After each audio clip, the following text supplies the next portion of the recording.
So it literally, now the Extension Service there's access to it in every state. In Kentucky, there's an office in every county. There are 3,000 counties, I think, county offices across the country. And it's it's literally a portal for the land grant university throughout all 50 states in America. I probably will get kicked out of the Forage Club when I tell you this, but I backed into it. I love cattle.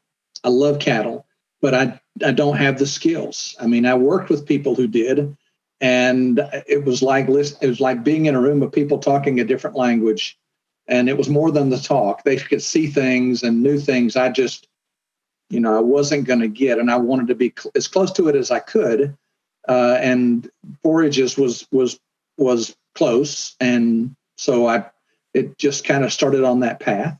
But over the the years, I have developed an extreme appreciation for just how important it is, and how ubiquitous they are to things we consider to be just natural and good. That is just one of my passions. And I did not always understand it. I mean, early on, I thought, my job is to be an expert and to go out and solve people's problems in a sense. I was dangerous when I first started because I couldn't solve anybody's problems. I probably caused as many as I helped. But one of the things I learned early on was that you are a lot smarter if you listen a lot more than you talk.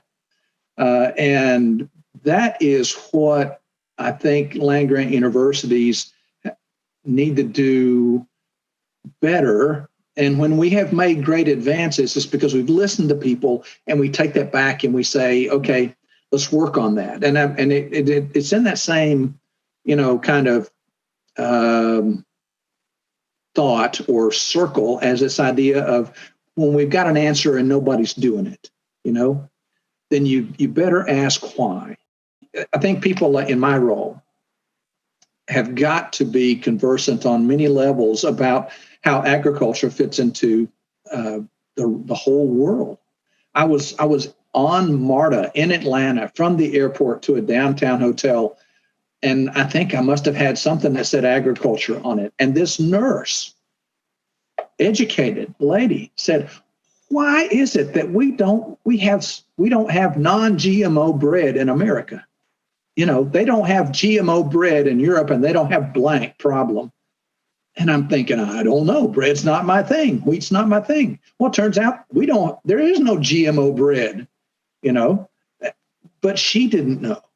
She had read something. And I mean, this is an educated, articulate lady.